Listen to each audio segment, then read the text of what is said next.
شروع اللہ کا نام لے کر جو بڑا مہربان نہایت رحم والا ہے۔ اور یہ بھی مقصود تھا کہ اللہ ایمان والوں کو پاک صاف بنا دے اور کافروں کو نابود کر دے۔ کیا تم یہ سمجھتے ہو کہ بے آزمائش بہشت میں جا داخل ہوگے؟ حالانکہ ابھی اللہ نے تم میں سے جہاد کرنے والوں کو تو اچھی طرح معلوم کیا ہی نہیں۔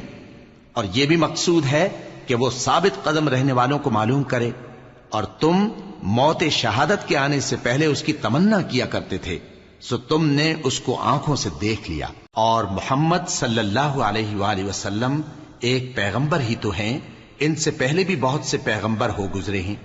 بھلا اگر یہ مر جائیں یا مارے جائیں تو تم الٹے پاؤں پھر جاؤ گے؟ اور جو الٹے پاؤں پھر جائے گا تو اللہ کا کچھ نقصان نہیں کر سکے گا، اور اللہ شکر گزاروں کو بڑا ثواب دے گا۔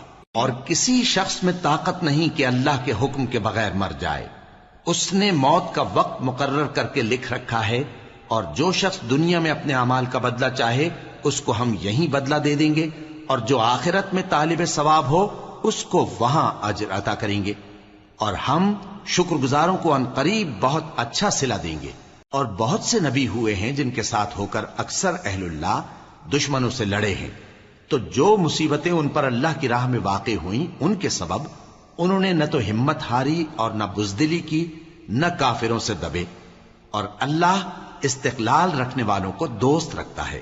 اور اس حالت میں ان کے منہ سے کوئی بات نکلتی تو یہی کہ اے پروردگار، ہمارے گناہ اور زیادتیاں جو ہم اپنے کاموں میں کرتے رہے ہیں معاف فرما، اور ہم کو ثابت قدم رکھ، اور کافروں پر فتح عنایت کر۔ تو اللہ نے ان کو دنیا میں بھی بدلہ دیا اور آخرت میں بھی بہت اچھا بدلہ دے گا، اور اللہ نیکوکاروں کو دوست رکھتا ہے۔ مومنوں، اگر تم کافروں کا کہا مان لوگے تو وہ تم کو الٹے پاؤں پھیر کر مرتد کر دیں گے، پھر تم بڑے خسارے میں پڑ جاؤ گے۔